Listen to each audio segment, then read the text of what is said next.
নমস্কাৰ মই অতনু ভূঞা আপোনালোকে চাই আছে DY365 এই অনুষ্ঠান যি অনুষ্ঠান সোমবাৰৰ পৰা শুকুৰবাৰলৈ প্ৰতিনিশা 9 বজাত সম্প্ৰচাৰ হয় অনুষ্ঠানৰ নাম 24 ঘণ্টা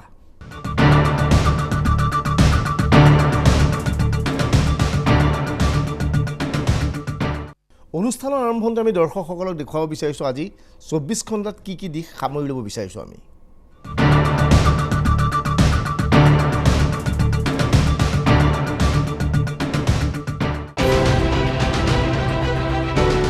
আপুনি জানিব বিচাৰিব DY365 ৰ 24 ঘণ্টা অনুষ্ঠানত আজি কি আছে আধাৰ কাৰ্ড জৰুৰী নহয় প্ৰমোচনত সংৰক্ষণ নচলিব দীনদয়ালৰ নামত কিমান টকাৰ কিতাপ ৱাকিং জনৰ নামত 17 কোটি টকা উত্তৰ গুৱাহাটীলৈ ফেৰী কেতিয়া চলন্ত গাড়ীৰ তলত এটি শিশু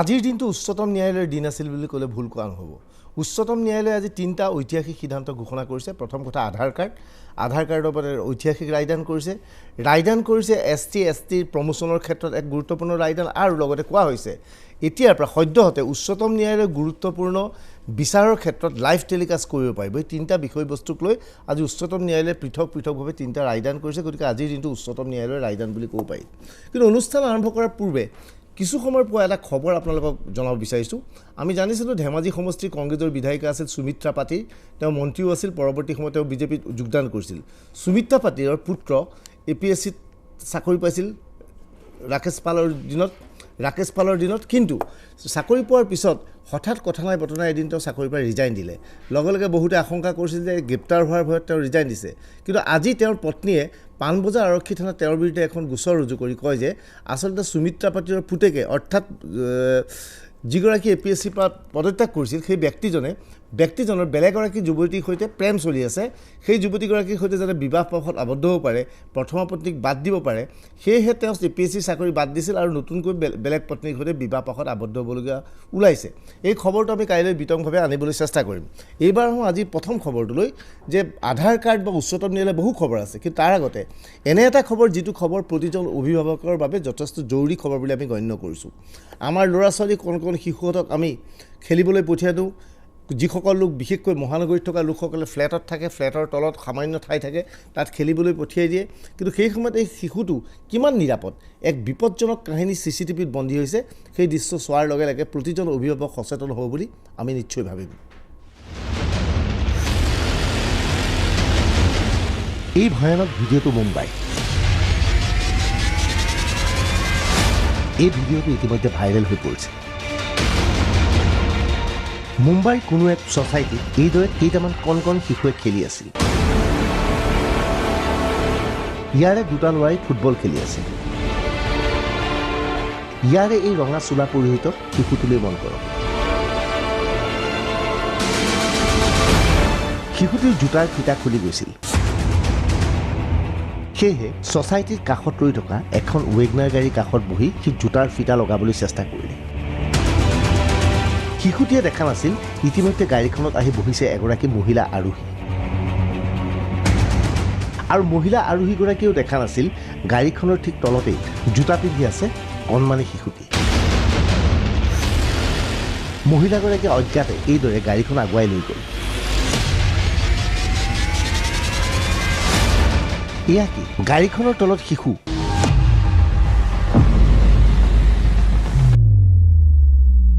শিশুটিক খুন্দিয়াই গাড়ীখন আগুৱাই গুচি গ'ল শিশুটি গাড়ীৰ তলত এক ভয়াৱহ দৃশ্য আকৌ চাওক মুম্বাইৰ ছ'চাইটিৰ এই দৃশ্য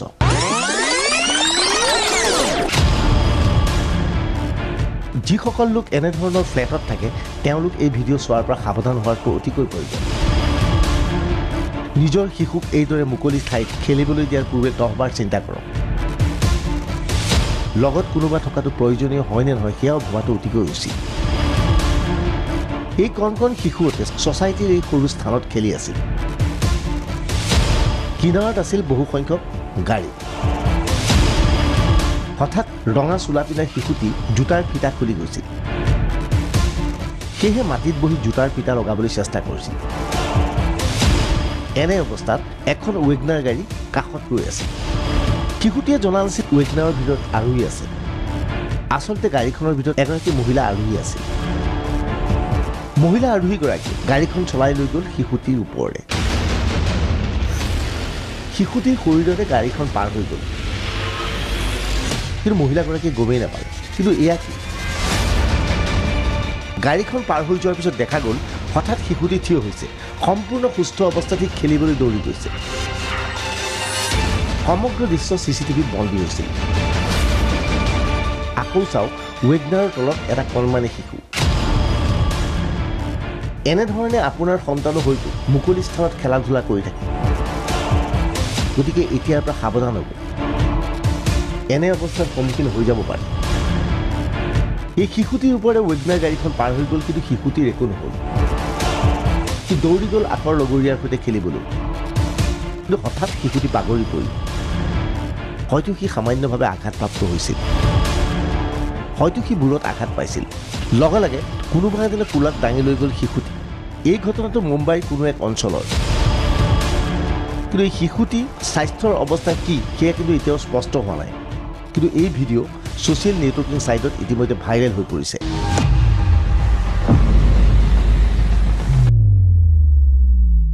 ব্যুৰ' ৰিপৰ্ট, DY365।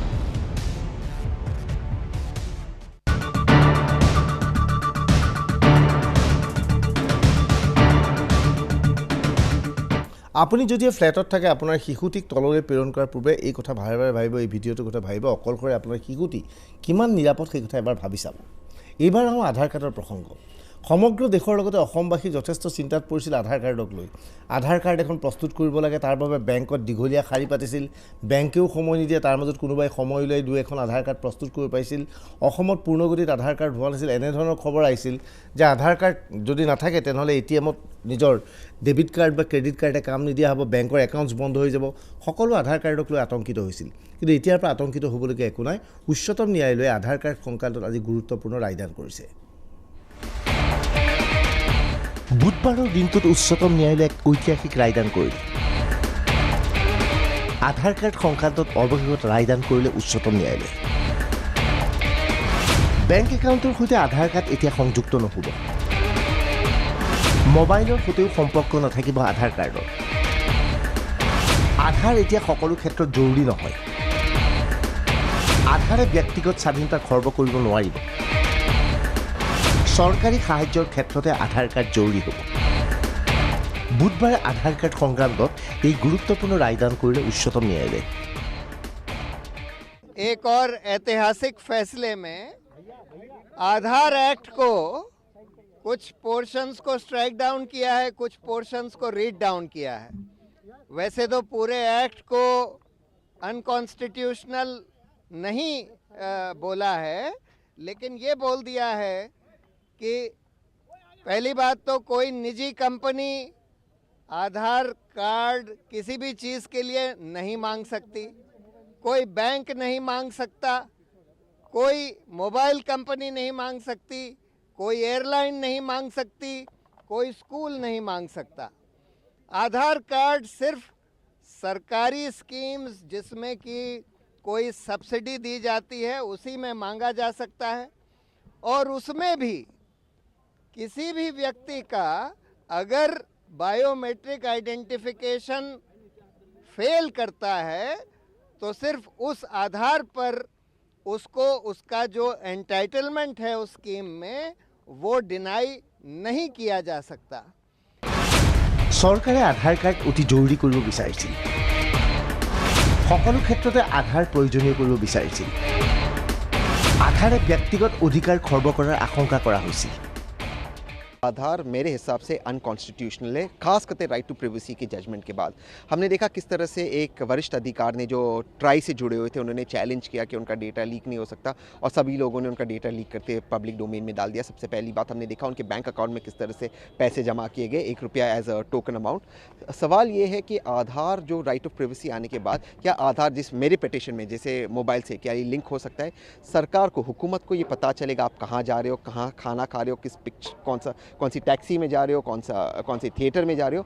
और राइट टू प्राइवेसी के बाद जो एक फंडामेंटल राइट है ये हो ही नहीं सकता। दूसरी चीज़ जो डेटा प्रोटेक्शन लॉज है, जब तक ये ज़मीनी तौर पे इसे इम्प्लीमेंट नहीं किया जाए, आपका डेटा इनसिक्योर है। और जब इस तरह के आर्ग्यूमेंट होते कि डेटा 15 फीट दीवार के पीछे रखा है, आप डेटा प्रोटेक्शन समझते नहीं हो, तो ये सरकार, ये हुकूमत है जो डेटा प्रोटेक्शन समझती नहीं और डेटा सब जगह हमारा फैला रही है।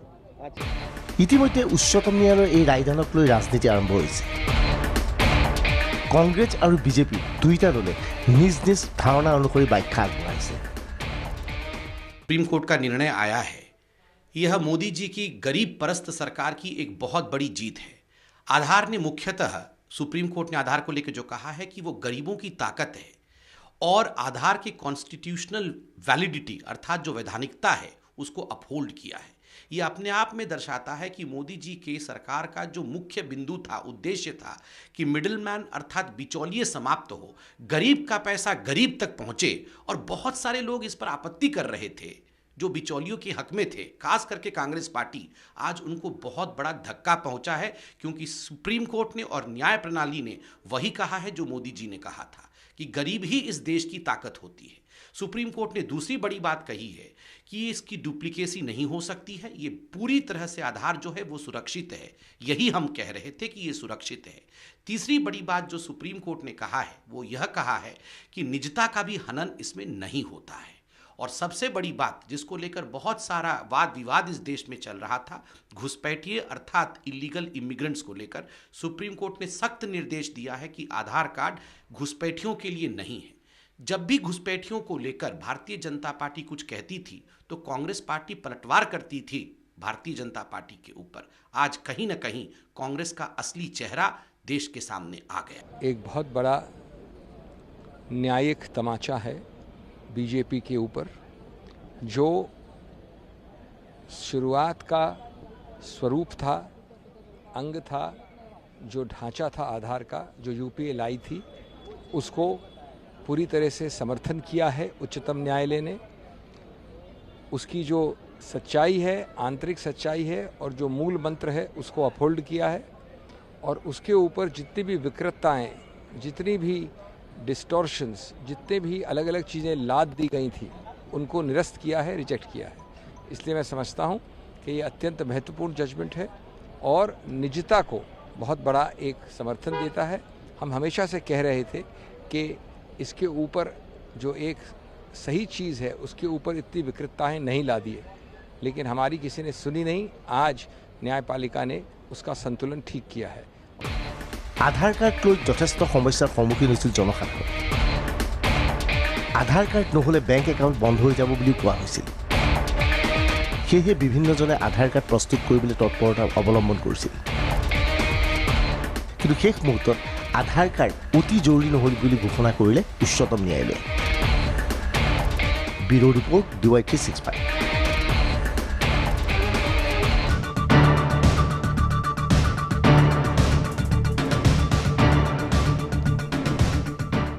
দেশৰ অন্যান্য প্ৰান্তৰ তুলনাত অসমৰ লোকে, বিশেষকৈ উত্তৰ পূৰ্বাঞ্চলৰ লোকে হিন্দী ভাষা ভালকৈ ক'ব নোৱাৰে বুলি এটা অভিযোগ আছে।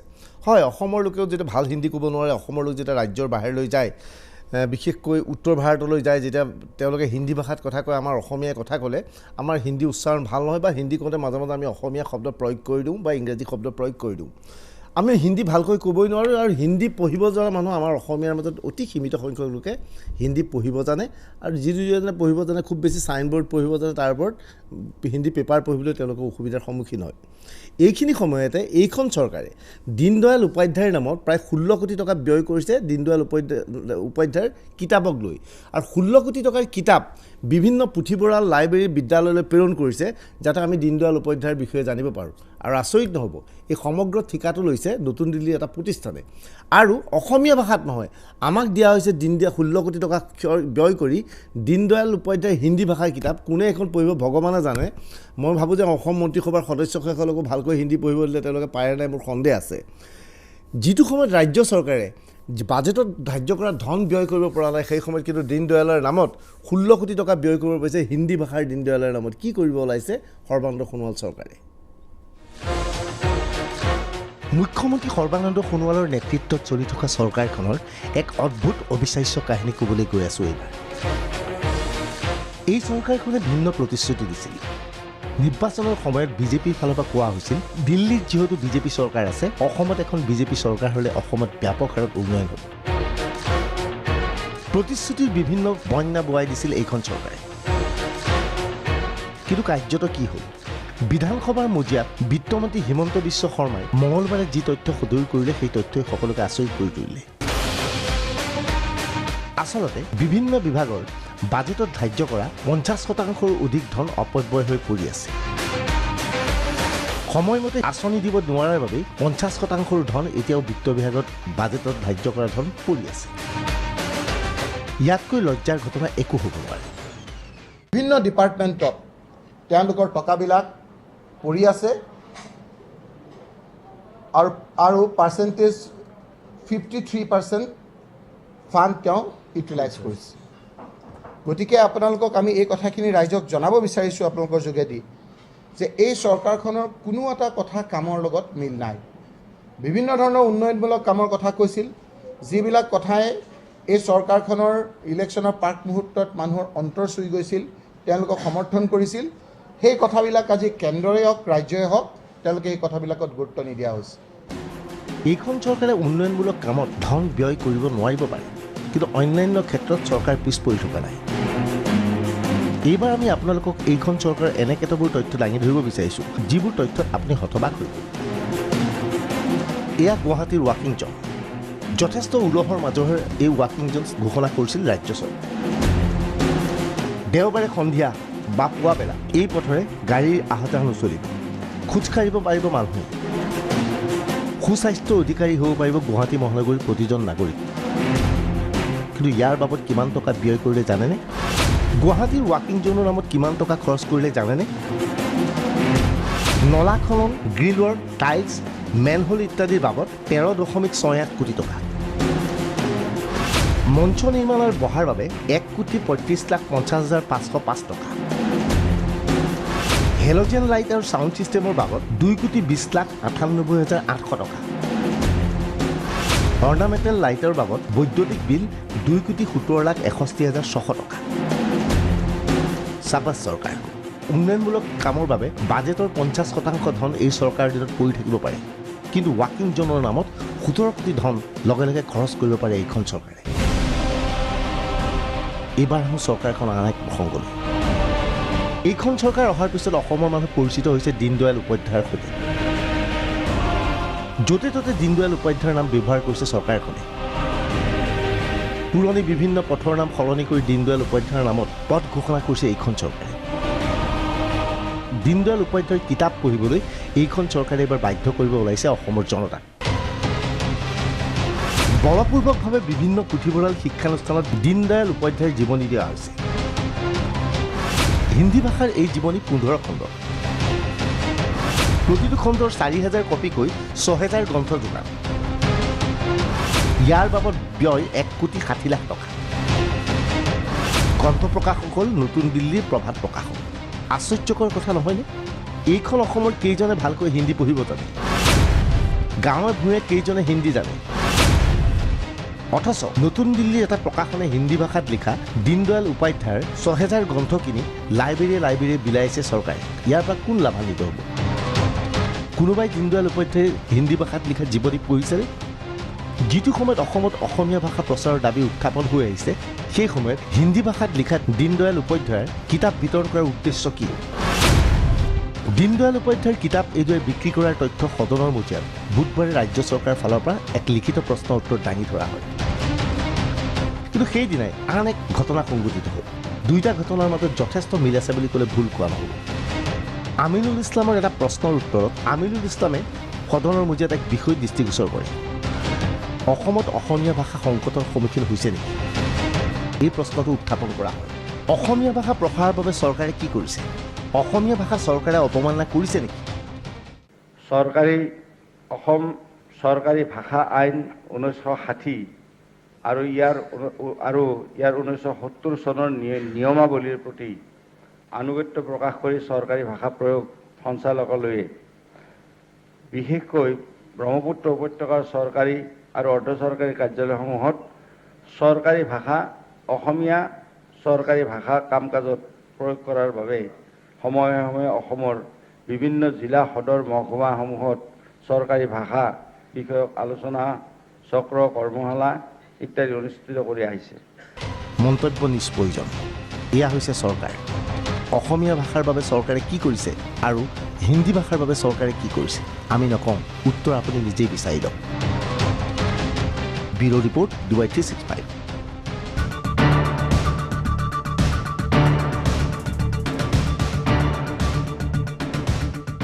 সদনৰ মজিয়াত আজি চন্দ্ৰমোহন পাটোৱাৰীয়ে ক'লে যে অসমীয়া ভাষাৰ ব্যৱহাৰৰ বাবে বিভিন্ন জিলা উপায়ুক্তলৈ ব্ৰহ্মপুত্ৰ উপত্যকাৰ জিলা উপায়ুক্তলৈ নথি পত্ৰ প্ৰেৰণ কৰা হয় আৰু হোৰ্ডিং চাইনবোৰ্ড যদি অসমীয়াত লগাবলৈ কোৱা হয়, আলোচনা চক্ৰ আদি পাতিবলৈ কোৱা হয়, অথচ এইখন চৰকাৰে 16 কোটি টকা ব্যয় কৰি দীনদয়াল উপাধ্যায়ৰ হিন্দী কিতাপ সমগ্ৰ লাইব্ৰেৰীসমূহত বিতৰণ কৰিছে। আচলতে মোৰ এটা মন আছে এটা ইয়াত অনুষ্ঠান কৰিবলৈ, তাত 2-3জন অসম মন্ত্ৰীসভাৰ কেবিনেটক মাতি আনি সেই দীনদয়ালৰ উপন্যাস কিতাপখন হিন্দী ভাষাত দি এটা পেৰাগ্ৰাফ পঢ়িবলৈ ক'বলৈ আৰু তাৰ অৰ্থ জানিবলৈ। মোৰ বিশ্বাস যে মন্ত্ৰীসভাৰ 80% মানুহেও হয়তো হিন্দীত সেয়া পঢ়িব নাজানিব বা অনুবাদ কৰিব নাজানিব। অথচ আমি 16 কোটি টকা ব্যয় কৰি দিল্লীৰ এটা প্ৰতিষ্ঠানক সন্তুষ্ট কৰিবলৈ বা কাৰোবাক সন্তুষ্ট কৰিবলৈ দীনদয়াল উপাধ্যায় 16 কোটি টকাৰ কিতাপ কিনি এইদৰে অপব্যয় কৰা হৈছে। এইখিনিতে আহোঁ আন এটা খবৰলৈ যে বিজেপিৰ দ্বাৰা নিযুক্তিপ্ৰাপ্ত দুজনকৈ চেয়াৰমেন, দুজনকৈ অধ্যক্ষ, দুটা আগশাৰী নিগমৰ দুজনকৈ অধ্যক্ষ আজি আন্দোলনৰ পথত নামিল। তেওঁলোকে আন্দোলন কৰিছে চৰকাৰৰ বিৰুদ্ধে। আচৰিত নহ'ব, বিজেপিৰ দ্বাৰা মনোনীত দুজন চেয়াৰমেনে আন্দোলন কৰিছে চৰকাৰৰ বিৰুদ্ধে। কিন্তু কিয় সেয়া দেখুৱাম বাণিজ্যিক বিৰতিৰ ঠিক পিছতেই।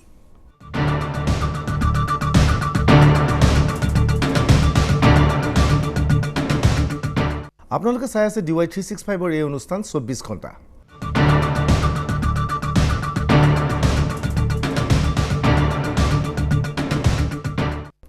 সৰ্বানন্দ সোণোৱালৰ নেতৃত্বাধীন এই চৰকাৰখনৰ দিনত বিজেপিৰ দ্বাৰা নিৰ্বাচিত বা মনোনীত দুজনকৈ চেয়াৰমেন যেতিয়া আন্দোলনৰ পথত নামি পৰে, তাতকৈ আচৰিত কথা কি হ'ব পাৰে?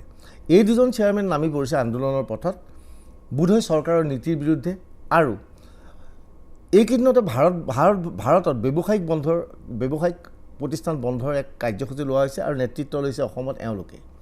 কি হৈছে অসমত? কিয় তেওঁলোকে প্ৰতিবাদী কাৰ্যসূচী গ্ৰহণ কৰিছে? বুধবাৰৰ ফাঁচী বজাৰৰ দৃশ্য এয়া। এইদৰে ফাঁচী বজাৰত একাংশ ব্যৱসায়ীয়ে প্ৰতিবাদী কাৰ্যসূচী গ্ৰহণ কৰিছে। এই নেতাসকলক মন কৰক, এওঁলোকৰ মাজত দুজনকৈ শীৰ্ষস্থানীয় বিজেপি নেতা আছে। টেলিভিজন চেনেলত এই দুজন নেতাক প্ৰায়ে দেখা যায়। বিজেপিৰ সপক্ষে বিভিন্ন সময়ত এওঁলোকে মাত মাতে। এজন ৰূপম গোস্বামী আৰু আনজন হৈছে বিজয় গুপ্তা। এই ব্যৱসায়ীসকলৰ সৈতে একেলগ একত্ৰিত হৈ ৰূপম গোস্বামী আৰু বিজয় গুপ্তাই প্ৰতিবাদ কৰিছে। ৰূপম গোস্বামী আৰু বিজয় গুপ্তাই বুধবাৰে নিজকে বিজেপি নেতা বুলি পৰিচয় দিয়া নাই, পৰিচয় দিছে ব্যৱসায়ী হিচাপে।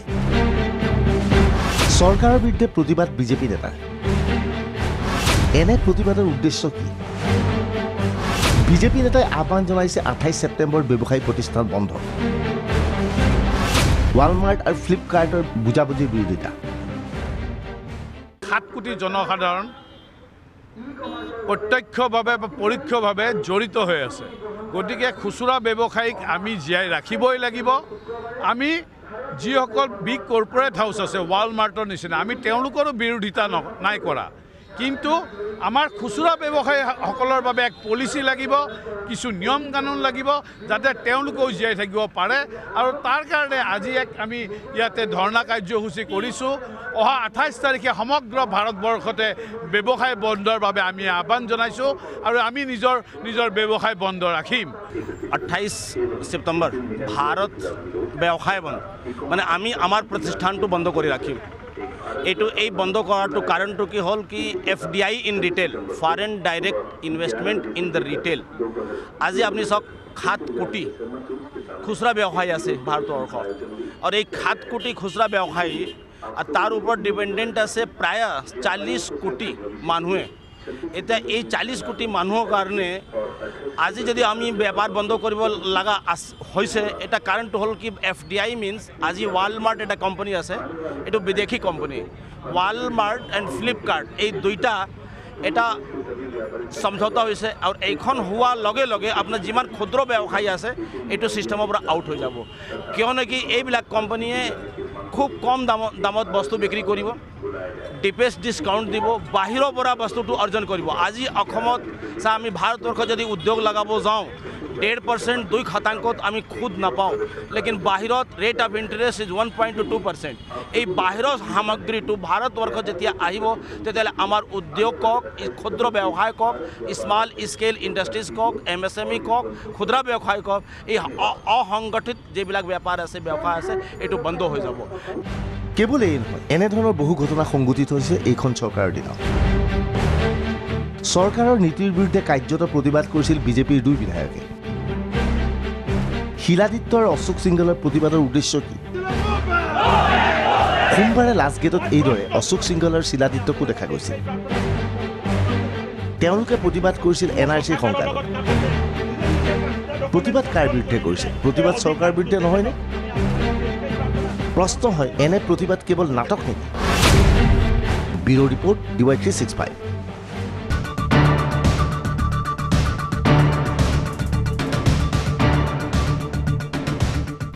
এই মাহৰ আৰম্ভণিতে ব্ৰহ্মপুত্ৰৰ বুকুত এক ফেৰী দুৰ্ঘটনা সংঘটিত নাও দুৰ্ঘটনা সংঘটিত হৈছিল। তাত 4জন লোকৰ মৃত্যু হৈছিল। গুৱাহাটীৰ পৰা উত্তৰ গুৱাহাটীলৈ যোৱাৰ পথত এই ঘটনা সংঘটিত হৈছিল। ইয়াৰ পিছত লগে লগে জালুকবাৰী সমষ্টিৰ বিধায়ক তথা বিত্তমন্ত্ৰী হিমন্ত বিশ্ব শৰ্মাই কৈছিল যে গুৱাহাটী আৰু উত্তৰ গুৱাহাটীৰ মাজত 3খন বৃহৎ ফেৰী 2-3 দিনৰ ভিতৰতে লাগি আছিল। তেওঁলোকে নিৰ্দিষ্ট তাৰিখো দিছিল। সেয়া আছিল আজি প্ৰায় 15 দিনৰ আগৰ কথা, প্ৰায় 20 দিনৰ আগৰ কথা। 20 দিনৰ পিছত আজি সদনৰ মজিয়াত একেধৰণৰ উত্তৰ দিলে চন্দ্ৰমোহন পাটোৱাৰী।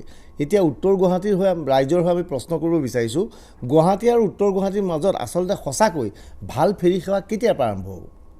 যিমানখিনি জাহাজ পৰ্যাপ্ত পৰিমাণে থাকে সিমানখিনিৰ ব্যৱস্থা আমি কৰিম। খালি মোৰ চাওক, এই গোটেই কথাটো হ'ল যে ভটভটিটো চৰকাৰে কেতিয়াও নচলায়। ৰাইজৰ ফালৰ পৰাই আহি যায় যে ভটভটিবিলাক চলাব লাগে। আপোনালোকে এইবাৰ আপোনালোকো অলপ স্থিৰ হৈ থাকক। ময়ো তেতিয়া স্থিৰ হৈ থাকিব পাৰোঁ, চৰকাৰেও স্থিৰ হৈ থাকিব পাৰে। কাৰণ গোটেই ভটভটি চলোৱা মানুহখিনি উত্তৰ গুৱাহাটীৰে। অহা কালি পৰহি তেওঁলোকে 15 দিনৰ পিছত আহি ক'ব, ছাৰ আমি খাম কেনেকৈ, আমি চলিম কেনেকৈ। গতিকে সেই ক্ষেত্ৰত আমি ৰাইজৰ লগত বহিম। মই নিজে ইয়াত আহি কথা বতৰা পাতি এটা সুস্থিৰ সিদ্ধান্ত ল'ম। কিন্তু যাত্ৰীৰ নিৰাপত্তা আৰু এনেকুৱা ঘটনা যাতে দুনাই হ'ব নোৱাৰে তাৰ কাৰণে যিমান ব্যৱস্থা ল'ব লাগে আমি ল'ম। আৰু সেইটো ক্ষেত্ৰত আপোনালোকৰো মই সহযোগিতা বিচাৰিম আৰু যিমান ব্যৱস্থা ল'ব লাগে সিমান ব্যৱস্থা আমি ল'ম। 3খন নতুন জাহাজ ৰেডি হৈ আছে। আমি 13 তাৰিখে ইয়াত দিয়া কথাই আছিলে। গতিকে যেনেকৈ মাজুলীত আমি নতুন জাহাজ দিছোঁ 3খন, ছেম 3খন জাহাজ উত্তৰ গুৱাহাটীৰ কাৰণে আহিছে। গতিকে সেইখন আমি অহা সপ্তাহৰ ভিতৰত আমি দিব পাৰিম। 3খন জাহাজ ইমিডিয়েটলি আমি 3খন জাহাজ আমি গুৱাহাটী উত্তৰ গুৱাহাটী সংযোগী দিম।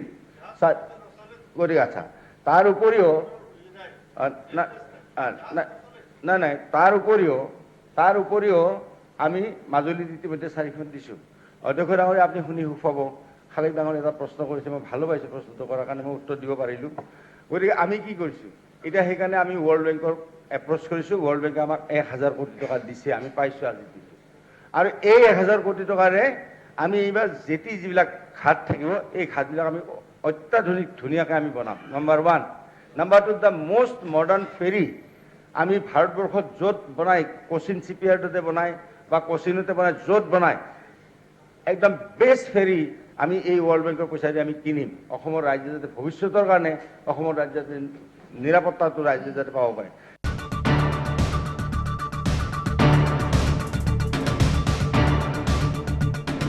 অসম মন্ত্ৰীসভাৰ 2জন সদস্য দুয়োৰে বক্তব্য প্ৰায় একেধৰণৰ। এজন হিমন্ত বিশ্ব শৰ্মা 6 ছেপ্টেম্বৰত ক'লে 2-3 দিনতে আহি আছিল। 13 তাৰিখৰ ভিতৰত তেওঁ 3খন নতুন ফেৰী আহিব বুলি ক'লে। 13 তাৰিখ পাৰ হৈ গ'ল। আজি 26 ছেপ্টেম্বৰ। আজি চন্দ্ৰমোহন পাটোৱাৰীয়ে সদনৰ মজিয়াত ক'লে উত্তৰ গুৱাহাটীলৈ 3খন ফেৰী অতি শীঘ্ৰে আহি আছে। কেতিয়া আহি আছে মই নাজানো। তাতে আকৌ 1000 কোটিৰ কথা ক'লে। 1000 কোটি কাম হ'বনে, কোনোবা বিষয়াৰ পকেটত যাবনে, মন্ত্ৰীৰ পকেটত যাব, সেয়া ভগৱানে জানে। এইখিনিতে এটা অলপ বিৰতিৰ পিছত আমি ক'ম যে ইয়াৰ পিছৰ পৰা, এতিয়াৰ পৰা চাকৰি পদোন্নতিৰ ক্ষেত্ৰত ৰিজাৰ্ভেশ্যনে কাম নিদিব। কোনো এজন পিছপৰা শ্ৰেণীৰ লোক হ'লেও পদোন্নতিৰ ক্ষেত্ৰত তেওঁ পিছপৰা শ্ৰেণী হ'ল বুলি তেওঁ সোনকালে পদোন্নতি নাপাব। সেয়া দেখুৱাম বিৰতিৰ পিছতেই।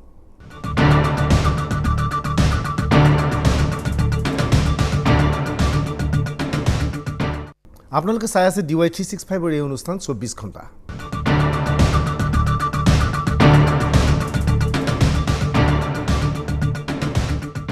কেইদিনমান আগতে পেট্ৰল ডিজেলৰ মূল্য বৃদ্ধিৰ বাবে ভাৰত বন্ধৰ আহ্বান জনাইছিল কংগ্ৰেছে, লগে লগে বিজেপি জাঙুল খাই উঠিছিল, ইয়াৰ বিৰুদ্ধে প্ৰতিবাদ কৰিছিল। কিন্তু সেই বিজেপিয়ে আজিৰ দিনটোত পশ্চিমবংগ বন্ধৰ আহ্বান জনাইছিল। পশ্চিমবংগ বন্ধৰ সময়ত বিক্ষিপ্ত ঘটনা সংঘটিত হৈছিল। আমি টেলিভিছনৰ স্ক্ৰীণত দেখুৱাব বিচাৰিছোঁ বংগত সংঘটিত কিছু দৃশ্য। দেখা গৈছিল যে আজি পশ্চিমবংগ বন্ধৰ সময়ত এইদৰে যাত্ৰীবাহী বাছ জ্বলাই দিছিল বিজেপিৰ সমৰ্থকসকলে। এই বাছখন এইদৰে জ্বলাই দিয়া হৈছিল। দুজনকৈ বিজেপি কৰ্মীক হত্যাৰ প্ৰতিবাদত আজি পশ্চিমবংগ বন্ধৰ আহ্বান দিছিল বিজেপিয়ে, আৰু বন্ধৰ সময়ত বিজেপিৰ সমৰ্থকে এনেধৰণে বাছ জ্বলাই দিছিল। অথচ এই বিজেপিয়ে কেইদিনমানৰ আগতে কংগ্ৰেছে ভাৰত বন্ধৰ আহ্বান জনাওঁতে ইয়াৰ বিৰোধিতা কৰিছিল। কিন্তু পশ্চিমবংগত সংঘটিত হোৱা এই বিজেপিৰ বন্ধক বিজেপি নেতৃত্বই কোনো ধৰণৰ বাধা দিয়া নাই। গতিকে এয়া চাওক কিদৰে পশ্চিমবংগত এখন বাছ এইদৰে জ্বলাই দিছে বিজেপিৰ সমৰ্থকসকলে।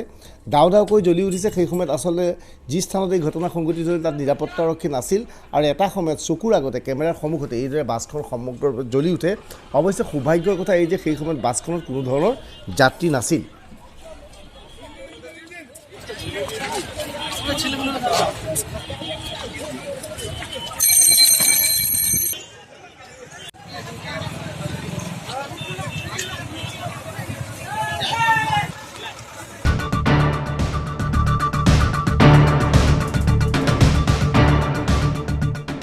উচ্চতম ন্যায়ালয়ে আজি এক তাৎপৰ্যপূৰ্ণ ৰায়দান কৰিছে। সেই ৰায়দানটো ৰিজাৰ্ভেশ্যনৰ ক্ষেত্ৰত, অৰ্থাৎ সংৰক্ষণৰ ক্ষেত্ৰত।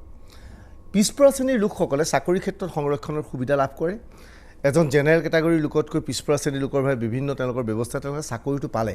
চাকৰি পোৱাৰ পিছত প্ৰমোশ্যনৰ ক্ষেত্ৰত আকৌ ৰিজাৰ্ভেশ্যনটো কি প্ৰয়োজন? প্ৰমোশ্যনৰ ক্ষেত্ৰত তেওঁৰ কৰ্মদক্ষতা চাম নে তেওঁ পিছপৰা শ্ৰেণীৰ বাবে তেওঁ সোনকালে প্ৰমোশ্যন পাম? ইমান দিনে এই ঘটনা সংঘটিত হৈছিলে পিছপৰা শ্ৰেণীৰ লোকৰ প্ৰমোশ্যন আগতে হয়, যদিও কাম জানে বা নাজানে সেইটো ডাঙৰ কথা নহয়। কিন্তু আজি উচ্চতম ন্যায়ালয়ে ইয়াক খাৰিজ কৰিছে। ইয়াক লৈ ভিন্ন প্ৰতিক্ৰিয়াৰ সৃষ্টি হৈছে।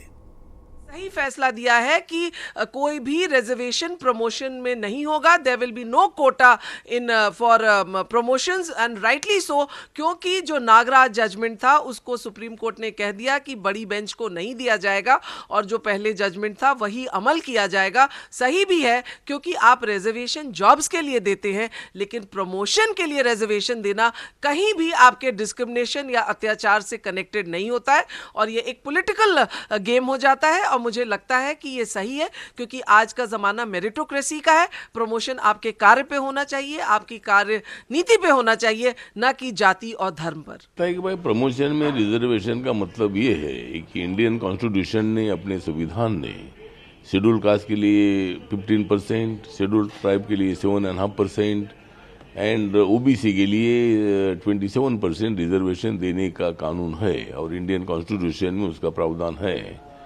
तो मतलब रिजर्वेशन का मतलब ये है कि ईच एंड एवरी कैटेगरी में रिजर्वेशन होना चाहिए, क्लास 1, क्लास 2, क्लास 3, क्लास 4। और सुप्रीम कोर्ट के फैसले से ये प्रॉब्लम हो जाएगा कि हर कैटेगरी में शेड्यूल कास्ट के लोग नहीं नजर आएंगे, शेड्यूल ट्राइब के लोग नजर नहीं आएंगे। तो मुझे लगता है कि भाई ये फैसला शेड्यूल कास्ट, शेड्यूल ट्राइब पर, ओबीसी पर अन्याय करने वाला फैसला है, और इसके संबंध में हमें गंभीरता से विचार करने की आवश्यकता है।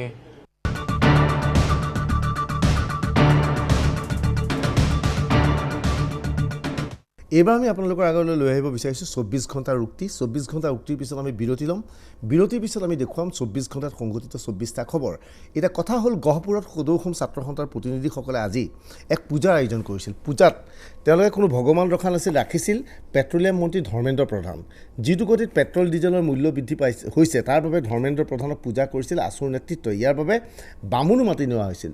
বামুণৰ যি মন্তব্য, যি শ্লোক, সেই শ্লোককে আজি আমি 24 ঘণ্টাৰ উক্তি হিচাপে চিহ্নিত কৰিছোঁ। এই 24 ঘণ্টাৰ উক্তিৰ পিছত এটা বাণিজ্যিক বিৰতিৰ পিছত 24 ঘণ্টাৰ 24টা খবৰ। এতিয়া 24 ঘণ্টাৰ উক্তি।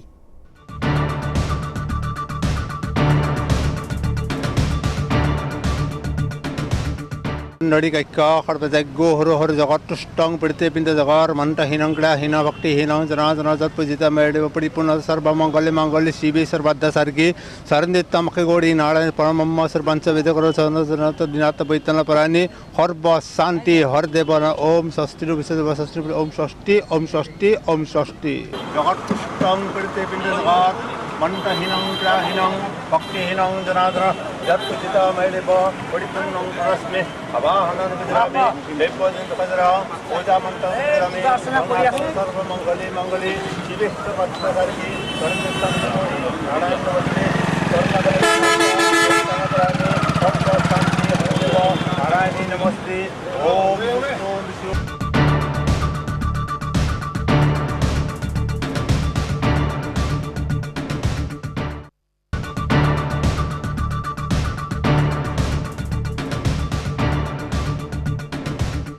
प्रसंग APSCৰ গোচৰত ৰাজসাক্ষী হ'ম বুলি আবেদন জনাই পি সুহুকিলে মাবুদ আলী চৌধুৰীয়ে মাজুলীত মানসিকভাৱে বিকাৰগ্ৰস্ত এজন লোকৰ আচৰণত বিব্ৰত হৈ পৰে মাজুলীলৈ ফুৰিবলৈ অহা চেক গণৰাজ্যৰ এগৰাকী মহিলা পৰ্যটক নুমলীগড় শোধনাগাৰৰ ভিতৰ চৰাত সংঘাত ভাৰত বাংলাদেশ মৈত্ৰী পাইপলাইনক লৈ অসন্তুষ্টি চিৰাঙৰ বিজনীত পুনৰ গ্ৰেপ্তাৰ মন্ত্ৰীৰ ঘনিষ্ঠ মহাধুৰন্ধৰ পূৰ্বৰ বনমন্ত্ৰী প্ৰমীলা ৰাণীয়ে এণ্টি কৰাপশ্যনৰ কৰ্মী হিচাপে দিছিল নিযুক্তি মহাপ্ৰবঞ্চক আব্দুল হাই নাগৰী ওৰফে নাগৰক কামৰূপৰ বকুৰ হাহিম তিলাপাৰাত উত্তপ্ত পৰিস্থিতি বন্যহস্তীৰ আক্ৰমণত ৰাজা ৰাভা নামৰ এজন নিহত ওৰাং ৰাষ্ট্ৰীয় উদ্যানত আব্দুল আলী আৰু মফিদুল আলী নামৰ দুই চোৰাং চিকাৰী গ্ৰেপ্তাৰ এইবাৰ শুকান মাছত ওলাইছে ফৰ্মেলিন জাগিৰোডৰ শুকান মাছৰ বজাৰত খাদ্য সুৰক্ষা বিভাগৰ অভিযান ৰঙিয়াত আছুৰ প্ৰতিবাদত উত্তপ্ত পৰিস্থিতি আৰক্ষী আৰু আছু কৰ্মীৰ মাজত হতাহতি ব্যৱসায়ীৰ প্ৰতিবাদত উত্তাল ফাঁচী বজাৰ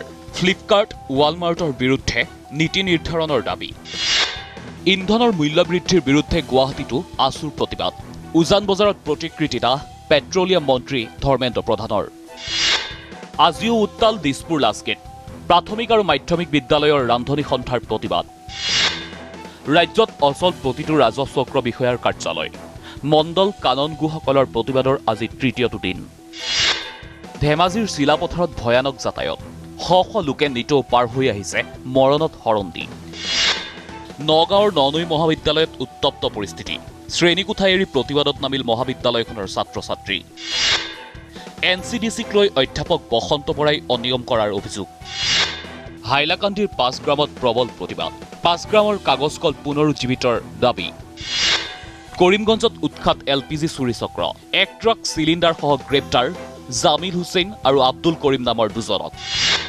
নগাঁৱৰ হেৰাপট্টি কেন্দুগুৰিত গুলীচালনা দুই ডকাইতৰ ফৈদৰ মাজত সংঘৰ্ষৰ সন্দেহ কৰ্তব্যৰত কনিষ্টবলক মাৰপিট পান আলুৰ সিন্ডিকেটৰ পিছত এইবাৰ কৃষ্ণাইত ৰাজহুৱা বাছ আস্থান দখল কৰিছে বিজেপি নেতাই শিৱসাগৰৰ গড়গাঁৱত শক্তি বিভাগৰ বিৰুদ্ধে প্ৰতিবাদ কৃষক মুক্তি সংগ্ৰাম সমিতি ছাত্ৰ মুক্তিয়ে ঘেৰাও কৰিলে নাজিৰা বিদ্যুৎ উপসংমণ্ডল নগৰ ভিন্ন প্ৰান্তত এতিয়া নকল সোণৰ ব্যৱসায় পেট্ৰল ডিজেলৰ মূল্য বৃদ্ধিৰ বিৰুদ্ধে অভাৱনীয় প্ৰতিবাদ গহপুৰত একাংশই পূজা অৰ্চনা কৰিলে কেন্দ্ৰীয় পেট্ৰলিয়াম মন্ত্ৰী লখিমপুৰৰ পথালি পাহাৰত জব্দ 1000 কাৰ্টন অৰুণাচলৰ সুৰা বিশিষ্ট লেখিকা তথা উপন্যাসিক পূৰবী বৰমুদৈ নুমলীগড় তেল শোধনাগাৰ কৰ্তৃপক্ষৰ সম্বৰ্ধনা